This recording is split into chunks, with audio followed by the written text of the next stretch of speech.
அண்ணாமலை லண்டன்ல இருந்து வந்த பிறகு கொஞ்சம் அழுத்தமாக பேசாமல் அமுக்கி வாசிக்கின்றார். ஆனா இப்ப 2000 அந்த முக்குளத்தோர் ஓட்டு விழல சார். 2024 அந்த முக்குளத்தோர் கைவிட்டுட்டாங்க சார். திமுக ஆட்சியில பாலியல் அத்துமீறல்கள் சார், ஆம்ஸ்டாங் போன்ற தலைவர்கள் கொலை சார், அண்ணா யூனிவர்சிட்டியில நடந்திருக்கு சார். அண்ணாமலையை தலைவர் தமிழக பாஜக தலைவர்ல இருந்து இறக்கிட்டு எடப்பாடி கூட கூட்டணி வைக்கிறதுக்கு மூவ் பண்றாங்க.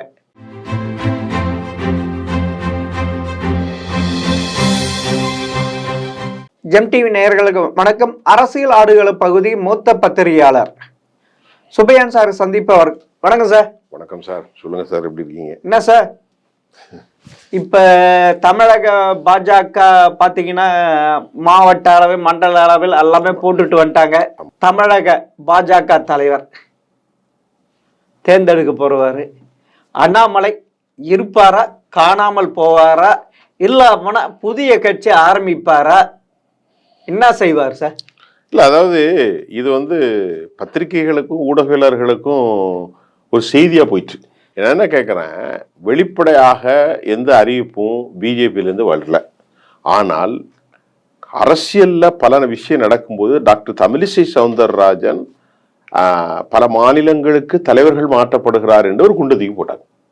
ஆமா, அதுல உண்மையாதான் நடந்துட்டு இருக்கு. அவங்க டெல்லிக்கு போய் மெட்ரி JP Nadda after get back to Chennai ஏர்போர்ட்ல ஸ்டேட்மெண்ட் கொடுத்தாங்க. அவங்க போய் கேட்டாங்க. அதையும் தாண்டி அண்ணாமலை லண்டன்ல இருந்து வந்த பிறகு கொஞ்சம் அழுத்தமாக பேசாமல் அமுக்கி வாசிக்கின்றார். ஆனா இப்ப என்ன பேசுறாரு? இப்ப கொஞ்சம் இல்ல ஓவரா தாக்குறாரு. என்னன்ட்டு ஒரு திராவிட கட்சியினுடைய வாக்கு சதவீதம் குறைந்து கொண்டு இருக்கிறது. அங்க இளைஞர்கள் இல்லை, அது தப்பு இல்லை, இளைஞர்கள் இல்லை அப்படின்னா. ஆனா அவரு ஒரு கட்சியை புதுசா ஆரம்பிச்ச கட்சி வருவாரான்னு தேவடு காத்துட்டு இருக்காரு. இப்படி தமிழகத்தை ஆண்ட கட்சி இப்படி ஒரு நிலைமைக்கு போச்சு அப்படின்னு டைரக்டா மறைமுகமா அடிச்சிருக்காரு. திமுக இல்ல அதிமுகவை. திராவிட கட்சிகள்ல தான் அதிமுக திராவிட கட்சி. ஆமா, அதுல தானே இப்ப வாக்கு சதவீதம் குறைஞ்சிக்கிட்டு இளைஞர்கள் இல்ல. ஆனா ஒரு விஷயம், இப்போ அதிமுகவுக்கு இருக்கிற பெரிய தலைவலி, ஏன்னா பிஜேபி கடும் நெருக்கடி கொடுக்குறாங்க. ஆமா சார், எங்க கூட சேரலன்னா உன் பாடு காலி. அதுக்குதான் ராமலிங்க வீட்டுல ரைடு நடந்தது. சரி, யாரு எடப்பாடி உடைய வேண்டப்பட்ட வீட்டுக்கு அதுதான் செக் வச்சிருக்காங்க. வைத்திலிங்க வீட்டுல 102 கோடி. ஆமா, அது எதுக்கு? அதாவது ஓபிஎஸ் இல்ல, நான் ஓபிஎஸ் அணியே எங்க கூட இருக்கிறவங்களுக்கு அவரு 100 கோடி சொத்து முடங்கிட்டோம். நீ எங்க கூட இல்ல போனா இன்னும் இது விட அதிகமா இப்ப நெருக்கமான தொட்டு இருக்கும் மெசேஜ் சொல்றாரு. ஆமா. ஆக இப்ப என்னன்னா, இதுல 2 சந்தேகம் என்னன்னு சொன்னா, இவ்வளவு பேர் நடவடிக்கை எடுக்கக்கூடிய ஒரு நேரத்துல ஜெயக்குமார் என்ன பேட்டி கொடுக்காருன்னா, நாங்க தான் முடிவு செஞ்சிட்டோமே, பிஜேபி கூட கூட்டணி கிடையாது, முடிவு செஞ்சிட்டோங்கிறார். அப்படி இல்லைன்னா குருமூர்த்தி என்ன சொன்னாரு, அதிமுக எடப்பாடி இல்லாத அணியை கூட நாங்க பாஜக கூட்டணி வைக்கும்ன்றாரு. அப்போனா என்ன சொல்றது, எடப்பாடி எடப்பாடி அதுக்குதான் எடப்பாடி என்ன பண்ணாரு, எம்ஜிஆர் 108வது பிறந்த நாளுக்கு ஒரு அறிக்கையை விட்டாருல்ல, நாம் ஒற்றுமையாக இருந்து பாடுபட்டு திமுக ஆட்சி அகற்ற. அப்போனா என்ன அர்த்தம், அந்த அதிமுகல இப்ப வேலுமணி, தங்கமணி, விஜயபாஸ்கர் இவங்களாம் ஒரு 5 செங்கோட்டை ஒரு 5-6 பேர் பார்த்தாங்கல்ல, அவங்களே நீங்க போவாதீங்கப்பா, நீங்க கட்சியோட இருங்க அப்படின்ட்டு அதுதான் சொல்ல வர்றாரு. ஆனா துரோகிகளை சேர்க்க மாட்டேன். துரோகினா என்ன துரோகம்? இல்ல, அதாவது இப்போ அதிமுகக்குள்ள என்ன துரோகி ஏன் சேர்க்க மாட்டா, அதான் கேள்வி. உனக்கு என்ன துரோகம் செஞ்சாங்க சொல்லு, கட்சிக்கு என்ன துரோகம் செஞ்சாங்க? இல்ல, நீ தானே வெளியதுக்கு போட்ட. இல்ல நீ என்ன எம்ஜிஆர் ஜெயலலிதாவா சார்? இப்போ நம்ம பாயிண்ட் மாறவேணாம். இப்போ குருமூர்த்தி துக்குளக்குழாவில பழக்கற்பையா போன்றவர்கள் மற்றும் பெரியவர்கள் எல்லாரும் போய் கலந்து கொண்ட கூட்டத்துல தான் அதிமுகவுடைய விவகாரத்தை. குருமூர்த்தி ஒண்ணும் கிடையாது. குருமூர்த்தி தன்னை ஒரு பெரிய ஞானியாக காட்டிக் கொள்கிறார். ஆனா அவரை நம்பி இருந்தாங்களா? இல்ல, அப்படி கிடையாது. எப்பயுமே அதிமுகவுக்கு சரி சோவும் சரி குருமூர்த்தியும் தேவைப்பட்டு இருக்காங்க. ஷோ வேற இல்ல இல்ல இவரும் தேவைப்பட்டு இருக்காங்க. இப்ப இல்ல சார், நீங்கள் குருமூர்த்தியை நினைக்க கூடாது. இருங்க அவர் வந்து ஒரு விஷயம் சொல்றேன். ஷோவுடைய ஞானம் எப்படி தெரியுமா? ஒரு நிமிஷம் இருங்க. கருணாநிதி மூப்பனார கூட்டணியில சேர்த்தாரு. ஷோ. ஆமா சார், அவர் தான் 96. அதுதான் ஷோ. ஆமா, அதுதான். ஆனா அந்த இடத்துல நீங்க குருமூர்த்தி வைக்க கூடாது. அப்படி கிடையாது. இல்ல வந்து வேற. இல்ல நான் அவரை வைப்பேன் சார். எப்படி தெரியுமா? வைக்கலாம். இல்ல ஓபிஎஸ் தனியா பிரிஞ்சு போயிருந்தாங்க, எடப்பாடி தனியா இருந்தாங்க. அப்ப வந்து மெஜாரிட்டிக்கு இவங்க தேவைப்படுவாங்க. ரெண்டு பேரையும் இணைச்சது குருமூர்த்தி. இது அதிமுக மத்திய பாஜக பிரஷர் கொடுத்து ஒன்னா சேர்த்து வச்சாரு. அது ஒத்துக்கிறீங்களா? அப்புறமா தான் அவருக்கு துணை முதல்வர் பதவி. நான் ஒன்னே ஒன்னு சொல்றேன் சார், ஒன்னே ஒன்னு சொல்றேன். இப்ப அதிமுக வந்து பலம் இழந்து போயிருக்கு. அது சொல்லிடுறேன். இந்த பலம் இழந்ததற்கான காரணம் கட்சியினுடைய தலைமை, பலம் இழந்த தலைமை, கவர்ச்சி இல்லாத தலைமை, பேச்சாற்றல் இல்லாத தலைமை. நல்லா கவனிங்க. அதிமுகவை பொறுத்தவரை 72களிலிருந்து ஒரு கவர்ச்சி மிக்க தலைவர்களால், பேச்சாற்றல் மிக்க தலைவர்களால் அப்படித்தான் அந்த கட்சி வளர்ந்திருக்கு. டாக்டர் எம்ஜிஆர் அவர்களும், நல்லா கவனிங்க, டாக்டர் எம்ஜிஆர் அவர்களுக்கு பின்பு செல்வி ஜெயலலிதா 2 பேருமே திரைத்துறையிலிருந்து ஒரு சிறப்பு மிக்க கரிஷ்மா. அந்த இடத்தில் பழனிசாமி கிளீன் பவுல்டு சார். அதையும் நான் ஏத்துக்க மாட்டேன். இல்ல அதையும் ஏத்துக்க மாட்டேன். ஏன்? நான் சொல்றது கேளுங்க. என்னுடைய இது உங்க இது சொல்லுங்க. இல்ல 2011 இருந்து 2021 10 ஆண்டுகள் அதிமுக ஆட்சி இருந்தது. 2021 சட்டமன்ற தேர்தலில் 76 இடங்கள் ஜெயிச்சது. இல்ல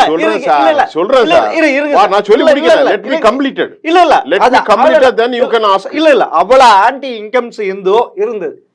எங்க அவர் கைவிட்டார், யார பிடிக்க வேண்டுமோ அவங்க அதிமுக யார கைவிட்டது? South belt full out. ஆமா, அது 2021 சட்டமன்ற தேர்தலும் சரி, 2024 பாராளுமன்ற தேர்தல அங்க இருக்கிற 5 பாராளுமன்ற டெபாசிட் போச்சு சார். இப்ப நான் சொல்றேன், அதுக்கு நீங்க சொல்ற நல்ல கரெக்ட்டா சார்? நீங்க சொன்னீங்க அதெல்லாம் வந்து இல்ல, நீங்க என்ன சொன்னீங்க மிஸ்டர் குட்டிக்கண்ணன்? மக்களுக்கு விளக்கம் பண்றேன். 11ல இருந்து 16 வரைக்கும் அம்மையார் செல்வி ஜெயலலிதாவுடைய 15ஓட முடிஞ்சு அதுக்கப்புறம் எலெக்ஷன் சந்திக்கிறாங்க. 16ல அவங்க இண்டிபெண்டன்டா நிக்கிறாங்க. யாரு? ஜெயலலிதா. ஆமா, இண்டிபெண்டன்ட். அது சரி. அவங்க வெற்றி பெற்று சில நாட்களுக்கு அப்புறம் இறந்தாங்க. ஆமா. அப்போ 16 ஆட்சியில அவங்க தான் முதலமைச்சர் கேண்டிடேட். எடப்பாடி இல்ல. நீங்க என்ன சொல்றீங்க? எடப்பாடி வந்து பிஜேபியினுடைய ஆதரவோடு 21 வரைக்கும் தொடர்கிறார். ஆமா. அதுல சில வேலைகள்லாம் செய்யறாரு, செய்யாம இருக்கா, விட்டுருங்க. நீங்க என்ன சொல்றீங்க? ஆமா, இப்ப எடப்பாடி தலைமையில 75 சீட்டு பிடிச்சது அப்படின்னு கேக்குறீங்க. நல்லா கவனிங்க. எடப்பாடி தலைமையில் என்றால் எடப்பாடி மக்களை சந்தித்து 16ல வெற்றி பெற இல்லை. ஒண்ணு, அவர் ஒரு அப்பாயிண்டட் கவர்னரை மாதிரி பிஜேபியினுடைய கை பாவையாக வேலுமணி, தங்கமணி எல்லாரும் செயல்பட்டு எடப்பாடியும் ஒரு கட்சி தலைவராக பணியில் இருந்தார். எடப்பாடி 75 எப்படி ஜெயிச்சார்னா அதுதான் அதிமுக, அதுதான் ஜெயலலிதாவினுடைய கரிஷ்மா, அதுதான் எம்ஜிஆருடைய கரிஷ்மா, அதுதான் ரெட்டலையின் கரிஷ்மா. அதற்குத்தான் 75 தொகுதி கிடைச்சதை தவிர எடப்பாடி கிடைக்கல. அதை நீங்க நல்லா தெரிஞ்சுக்கணும். இல்ல அவங்க இல்ல அவங்க இல்ல போன கூட அதிமுக அந்த ஓட்டு அப்படியே இருந்தது, காப்பாத்துறேன். இருங்க சார், இல்ல 2000 அந்த முக்குளத்தோர் ஓட்டு விழல சார். 2020 அந்த முக்குளத்தோர் கைவிட்டுட்டாங்க சார். எப்பயுமே முக்குளத்தோர் வந்து அதிமுக ஒரு ஓட் பேங்க், நம்பிக்கையான ஒரு இது. வெஸ்ட்ல எப்படி அதிமுக இதுவோ சவுத்துல அப்படி இருந்தது. இவரு அந்த 10.5 கொடுத்து வன்னியருக்கு கொடுத்து இதனால வந்த விட எதுக்கு வன்னியர் கொடுக்கணும்? நான் கேக்குறேன், வன்னியர் நான் என்ன சொல்றேன், சீர்மரபினர் வந்து கல்லர், அதாவது நிறைய பேர் இருக்காங்க இந்த சவுத்துல. குளத்தூர்ல மத்த சமூகம் இருக்கு. 108 ஜாதிகள் ஒரே ஒரு ஜாதிக்கு. அப்ப நீ வந்து கொஞ்சமாவது மண்டையில ஒரு புரிதல் இருக்கா உனக்கு? மக்கள் டிஸ்கிரிமினேஷன் ஆகக்கூடாது, மக்கள் டிஸ்பாரிட்டி வரக்கூடாது. நல்லா கவனிங்க. இப்ப நீ என்ன பண்றா, வட தமிழ்நாட்டில் வாக்குகளுக்காகவே வன்னியர்களை தாஜா பண்ண, புரியுதா? அப்ப தென்பகுதியில் இருக்கக்கூடியவர்கள் பல கோபத்தில் இருக்கிறாங்க. ஆமா, என்ன கோபத்தில் இருக்கிறாங்க? கட்சியினுடைய பெரும் தலைவராக இருக்கக்கூடிய பலரை, முக்குளத்தோர்களை அவர் புறக்கணித்தார். முக்கியமாக நான் நாளை சொல்ல விரும்பவில்லை. ஆகவே முக்குளத்தோர் பெல்ட்டை தாண்டி அதிமுகவினுடைய பாரம்பரிய வாக்குகளாக இருக்கக்கூடிய தென்பகுதியில் இருக்கக்கூடியவர்கள் அனைவரும் வெறுப்புட்டார்கள். அந்த வெறுப்பின் விளைவாகத்தான் தோல்வி. இல்லை என்றால் நீங்கள் திமுகவை 70 சீட்டுக்குள் மடக்கி இருக்க முடியும். இல்ல அப்ப நீ நான் கேட்கிறேன், நீ மைனாரிட்டி கவர்மெண்டா கூட கொண்டு வந்திருக்கலாம். அது விடுங்க, மைனாரிட்டி கவர்மெண்ட் கொண்டு வந்துக்கலாம். ஆனா அம்மா என்ன சொல்லுவாங்க, 2006ல இருந்து மைனாரிட்டி மறுபடியும் மைனாரிட்டி திமுக சொல்லிருக்கலாம். இப்ப 125 அவன் பெற்றதே பெரிய விஷயம். இப்போ இன்னும் நல்லா கவனிங்க. அப்ப நீ எதுக்கு இந்த தலைவர்களை வெளியேற்றினா? உனக்கு என்ன துரோகம் செஞ்சாங்க இவங்க எல்லாம்? நான் கேக்குறேன், நான் விட்டுருங்க. இல்ல இல்ல, நீங்க சொல்றது கரெக்ட் சார். நீ எப்படி உருப்படுவாங்க? நான் அதுதான் திருப்பி இந்த விஷயத்துல நான் ஏத்துக்கிறேன் சார். ஜெயலலிதா சரி, எம்ஜிஆர் சரி சார். எம்ஜிஆர் எதிர்த்து எஸ்டி சோமசுந்தரம் வெளியே போய் கட்சி ஆரம்பிச்சு நின்று திருப்பியும் சேர்த்து நமது கழகம். ஆமா, நமது. அதே மாதிரி ஜெயலலிதா, ஆர்.எம். வீரப்பன், பொன்னையன், அதோட பெரிய தலைவர் அவரோட பெரிய. அதான் கேட்க, நீங்க எம்ஜிஆர் அவர்களை விடும் ஜெயலலிதாவிடம் நான் பெரிய தலைவர். நான் கேட்கிறேன், சரி சார், நீங்க சொன்னீங்கல்ல நம்ம 2 பேரும் தான் பேசுறோம். நீங்க இல்ல, நம்ம 2 பேரும் மாற்று கருத்து இருக்கும், வாதம் தானே. ஆமா. அப்படி இருக்கும்போது இதுல நாம ஒன்று பெற உங்க கருத்துக்கு ஒன்று போடுவீங்க, மாறுபடுவீங்க, அதுதானே வாதம். அதை விட்டுருங்க சார். இப்ப நம்ம பேசும்போது 75 சீட்டு சொன்னீங்க, ரைட்டு. அதுக்கப்புறம் 10 தேர்தலையா தோத்தா போச்சு. சரி, 10வது தேர்தலில் தோத்தா இல்லையா? அப்புறம் 14வது தேர்தல் விக்கிற வண்டியில வந்துச்சு இல்லையா? 7000 ஓட்டு தானே வித்தியாசம். நீ ஏன் போட்டி போடக்கூடாது? அப்ப உனக்கு பயம் வந்துட்டா இல்லையா? ஏன் பயம் வந்துருச்சு? தொண்டர்கள் கேட்பாங்க. நீ அங்க வானகரத்துல மீனும் கறியும் போட்டு ஒரு கட்சியை விளங்காது. ஒரு கட்சிக்கு எல்லா கட்சிக்காரனும் சேர்ப்பான். சரி சார். பிஜேபி என்ன செய்றாங்க? சேர்க்கிறாங்க. அது அதிமுக அம்மாவோட கரிஷ்மா நீனா பிஹெச் பாண்டியனும் சேர்த்தாச்சு, ஆர்.எம். வீரப்பனும் சேர்த்தாச்சு, பொன்னைய ஜா பிரிவுல இருந்து அவ்வளவு பேரும் சேர்த்தாங்க. அப்படி செல்வி ஜெயலலிதா அவர்களை விட நீ பெரிய வல்லமையானோலா? கேட்கறதுக்கு பதில் சொல்லுங்க. இல்ல சார், நீ சிலுவை பாளையத்துல தோக்கலையே, உன்னை வாக்குவீங்க. சிலுவை பாளையமா? வார்டு உள்ளாட்சி தேர்தல்ல தோத்து போடு. அது ரைட். பின்ன எப்படி ஜெயிப்ப நீ? கரிஷ்மா உனக்கு ஒண்ணு இல்ல, பணம் சேர்ந்துருச்சு. பணத்தை வைத்துக் கொண்டு யாரையும் அனுபவிக்கலாம்னு நினைக்கிறான். 26ல இன்னைக்கு திமுக மேல கொலவெறி தாக்குதல்ல மக்கள் இருக்காங்க. அவ்வளவு வெறுப்புல இருக்கான். ஏன் தெரியுமா சார்? எதுவுமே நடக்கல சார். திமுக ஆட்சியில பாலியல் அத்துமீறல்கள் சார், ஆம்ஸ்டாங் போன்ற தலைவர்கள் கொலை சார், அண்ணா யூனிவர்சிட்டியில நடந்திருக்கு சார். நேத்து ராணிப்பேட்டையில, ஒரு நிமிஷம் சொல்றேன், ராணிப்பேட்டையில 2 இளைஞர்கள் தீ எறிந்து கவலைக்கிடமாக இன்னைக்கு ஜீவிச்சிருக்காங்க சார். சமூக ஆர்வலர் புதுக்கோட்டையில சார், அவர் ஒரு பாய் சார், அதிமுக லாரியை வச்சு அடிச்சு செத்து போயிட்டார் சார், ஜவுஹர் அலின்னு சொல்லி சார். இல்ல, இதே மாதிரிதான் தூத்துக்குடியில ஒரு விவோ மணற் கொள்ளைக்கு போய் தடுத்து அவரை ஆபீஸ்ல போய் வெட்டினாங்கல்ல, மொரப்பநாட்டுல. வல்லநாடு முறப்பநாடு தூத்துக்குடி திருவைகுண்டம் பக்கத்துல. அது எங்க ஒரு நாள் சொல்றேன். அதுதான் அங்க போச்சு சார். நேத்து பாருங்க சார், சென்னையில சேலையூர், சென்னையில பெரும்பாக்கம், சென்னையில கூடுவாஞ்சேரி, இந்த பகுதியில 8 இடத்துல தாலி சங்கிலி பறிப்பு இது எல்லாம் கேட்டாச்சு நினைச்சோம். பொங்கலுக்கு அவ்வளவு பேர் போயிட்டான். என்ன ஏன் கவர்மெண்ட் நடத்துறா நீ? என்ன கவர்மெண்ட் நடக்குது? வரி உயர்வு, விலைவாசி உயர்வு, மின்சாரம் உயர்வு, அப்புறம் போதை பொருள், போதை கலாச்சாரம். இன்னைக்கு அதிமுக ஸ்ட்ராங்கா நிக்கணும். இதே எடப்பாடி கட்சியை காப்பாத்தினா நல்ல மனுஷன்னா அவ்வளவு டென்ஷன் ஆகுது சார். ஏன்னா நமக்கு கட்சி தேவையில்லை. தமிழ்நாட்டுடைய மக்கள் எல்லாம் சாதி இனம் மொழிகள்லாம் அப்பாற்பட்டு நம்ம தமிழ் மக்கள், நம்முடைய தமிழ் மக்கள். நான் தமிழ் மக்கள், ஒரு நிமிஷம், நீங்க தமிழ் மக்கள்னா நான் தமிழ் மக்கள் இல்லைன்னு சொல்ல முடியாது. எவன்லாம் தமிழ்நாட்டுல இருக்கானோ அவன் தான் தமிழ் மக்கள். இல்ல, அதுக்குதான் பாஜக இப்ப அண்ணாமலையை தலைவர், தமிழக பாஜக தலைவர்ல இருந்து இறக்கிட்டு எடப்பாடி கூட கூட்டணி வைக்கிறதுக்கு மூவ் பண்றாங்க. இதுக்குதான். ஏன்னா 2024 பாராளுமன்ற தேர்தல அண்ணாமலை உடைய வாய் நரம்பில்லாத நாக்கால் அதிமுக தலைவர் தரம் தாழ்ந்து பேசினால்தான் அந்த கூட்டணி விட்டு வெளியே வந்தாரு எடப்பாடி. இருக்கு சார், அதுக்கு முன்ன சொல்லு.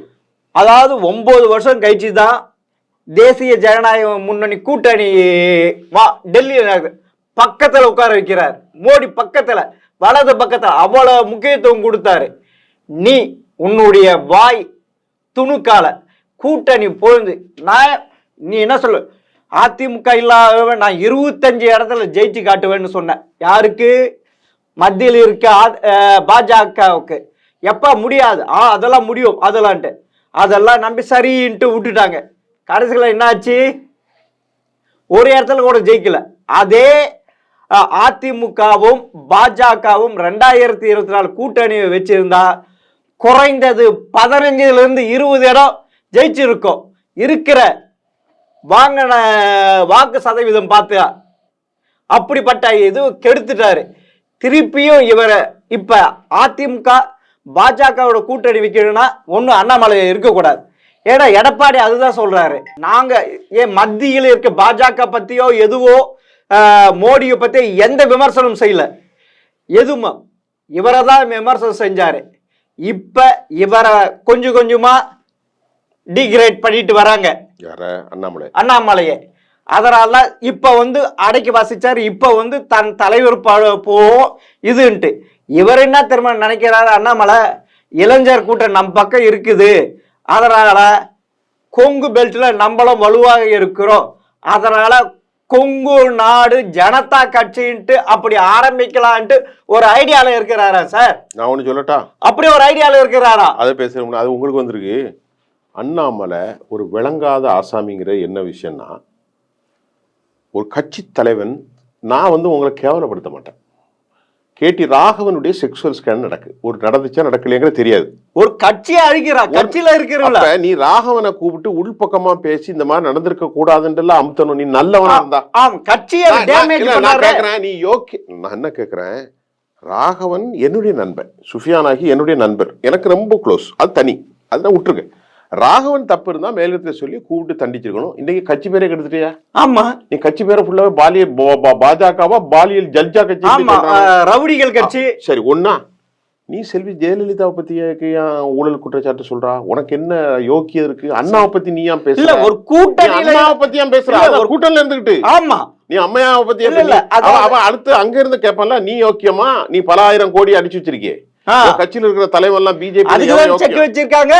அவருக்கு உறவுக்கார வீட்டுல இதே ஐடி ரைடு நடத்திருக்காங்க. அது மட்டும் இல்ல, டாக்டர் தமிழிசைய பரட்ட அதுன்னு சொல்லி வார் ரூம்ல வச்சு திட்டுருது. இதெல்லாம் நீ கட்சி விளங்குவானா? உன் தலைமையில கட்சி பிஜேபி விளங்குமா? விளங்காது. அதைத்தான் நெய்னார் நாகேந்திரன் ஒரு சாஃப்ட்வேர், ஒரு சாஃப்டான ஆளு. இப்ப அவரு டைம்லயும் அப்பாத்துறைன்னு ஒருத்தர் தென்காசிக்கார், நான் ஏற்கனவே இந்த டெலிவிஷன்ல போட்டிருந்தேன், இன்னைக்கு காலையில வந்த செய்தி. அவர் ஐடி விங்ல படிச்சிருக்கிறாரு, கார்பரேட்ல எம்என்சில ஒர்க் பண்ணிருக்காரு. அவர் ஒரு தலித் சமூகத்தை சார்ந்தவர். Right sir. இல்ல நீங்க சொல்றது அதாவது ஏற்கனவே பேசியிருக்கேன். இல்ல நீங்க சொல்றது இப்ப மத்திய பாஜக தலித்து ஓட்டுகள் வாங்கறதுக்கு இல்ல என்ன தெரியுமா, 20% தலித்துக்களுக்கு ஒதுக்கப்படும் சொல்லி இருக்காங்க. தேவேந்திர குல வேளாளர் யாரு? இந்த அப்பாத்துறை. இல்ல நீங்க சொல்றது கரெக்ட், இந்த பாயிண்ட் கரெக்ட். மத்திய பாஜக அப்படி ஒரு நடவடிக்கை இப்ப எடுத்திருக்கு. 20% தாழ்த்தப்பட்டவருக்கு, பட்டியலினத்தவருக்கு இடம் சீட்டு அவங்களுக்கு தலைவர் பதவியோ இது கொடுக்கணும். இது சரியா? ஆக அப்படிப்பட்ட ஒரு சூழ்நிலையில அண்ணாமலை எடுப்பதற்கான வாய்ப்புகள் ஒரு அதிகம். அப்புறம் கொஞ்சம் டெல்லியில பிஎல் இன்னைக்கு காலைல செய்தி, இன்னைக்கு காலைல ஆங்கில செய்தி, பிஎல் சந்தோஷனுடைய RSS பின்புலத்தில் கர்நாடகாவில் இருந்தனால அவருக்கு அதே அவரை வச்சுதான் குளிர் காஞ்சிட்டு இருந்தாரு. இல்ல நீங்க ஏன்னா இங்க இருந்து பெட்டிஷன் போனா எதுவுமே மத்திய தலைமைக்கு போவாது. இந்த சந்தோஷம் இருக்காரு அப்படி அமைக்கிடுவாராம் சார். ஆனா இவர் மேல ஒரு கரிசனை இருக்கான்.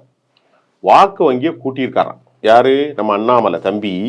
கடந்த 2024 எலெக்ஷன்ல பிஜேபியினுடைய வாக்கு வங்கியை 19% கூட்டணிகள், பாஜக 8 முதல் 12 ஆக்கியிருக்கிறதாகவும் அவர் மீது ஒரு அக்கறையும் கரிசனையும் இருப்பதாகவும் சொல்லப்படுகின்றது.